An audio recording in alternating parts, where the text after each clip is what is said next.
વંદે માતરમ. નિલેશભાઈ બ્રહ્મક્ષત્રિય સુરત રહે છે. એમનો પ્રશ્ન છે, 20 વર્ષથી તેઓ તાંબાના લોટાનું જ પાણી પીવે છે, પરંતુ મારા કોઈક લેક્ચરમાં એમને સાંભળ્યું કે તાંબાના લોટાનું પાણી નહીં પીવું જોઈએ એવું હું કહું છું. હું વિરોધ કરું છું. મિત્રો, હું ભારત માતાનો પુત્ર છું. ભારતીય સંસ્કૃતિ પ્રત્યે, સભ્યતા પ્રત્યે મને અથા ગૌરવ છે. સદીઓથી આપણે ભારતવાસીઓ તાંબાના લોટાનું પાણી પીતા આવ્યા છે, ઉષ્પાન કરતા આવ્યા છે. તુંબે પાણી જે પીવે પેલી ઉક્તિ છે ને. પરંતુ આજથી 50 વર્ષ પહેલાં એ વાત સાચી હતી. કારણ કે આજથી 50 વર્ષ પહેલાંથી ખેતરોમાં જે ખાતરો વપરાવાની શરૂઆત થઈ, પહેલાં તો છાણિયું ખાતર વાપરતા હતા. હવે તો યુરિયા છે, DAP છે, એન્ડોસલ્ફાઇન છે, એના જેવા ઘાતક રસાયણોનો ઉપયોગ થાય છે ખેતીમાં. એના લીધે જમીન પણ અબડાઈ ગઈ છે. આપણે આખા વર્ષ દરમિયાન 1 કિલો 750 ગ્રામ જેટલું ઝેર લઈએ છીએ ડાયરેક્ટ ભોજનમાંથી. આમિર ખાનના સત્યમેવ જયતેના એક કાર્યક્રમમાં આમિર ખાનજીએ કહ્યું હતું કે તાજી માં બનેલી કન્યાના વક્ષમાંથી જો દૂધ લેવામાં આવે, એના સ્તનમાંથી, અને એમને તો આ સેમ્પલોનો ટ્રાય કરેલો, તો તાજી માં બનેલી કન્યાના દૂધમાંથી જરૂર કરતાં 800 ગણું વધારે એન્ડોસલ્ફાઇન નીકળ્યું. એટલે જન્મતાની સાથે જ બાળક ઝેર પીતો થઈ ગયો. તમે જુઓ, કિડનીની હોસ્પિટલો ઉભરાઈ રહી છે.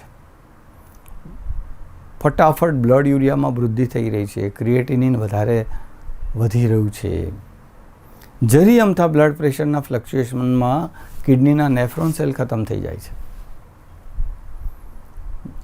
જે લોકોને તાંબાના લોટાનું પાણી પીવાની આદત છે એ લોકો ખાસ ધ્યાનથી સાંભળો અને આ વિડીયો શેર કરજો બધે. આજે તમે એક કામ કરજો, તાંબાના લોટાને ઉલટ મૂકીને, એટલે આંબલીથી ધોઈ નાખજો, લીંબુ આંબલીથી એકદમ ચકચકાટ કરી દો. તમારા બેડરૂમમાં ઊંધો મૂકીને એના ઉપર પાણીના 2 થી 3 ટપ્પા મૂકજો. આ પાણીના 2 થી 3 ટીપા સવારે જોજો શું થાય છે. ઘાટા લીલા રંગના ડાઘા પડશે.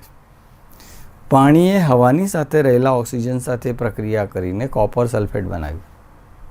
હવે વિચાર કરો, આખી રાત દરમિયાન જો તમે તાંબાના લોટામાં પાણી ભરી રાખો તો હવાની રહેલા ઓક્સિજન સાથે પ્રક્રિયા કરીને એમાં કોપર સલ્ફેટ બનશે.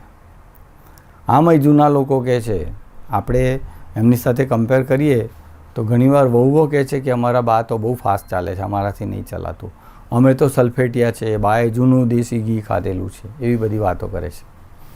આપણે સલ્ફેટિયા છે એ વાત સાચી, કારણ કે આપણે જે બી કંઈ ખાઈએ છીએ વિષાક્ત જ ખાઈએ છીએ.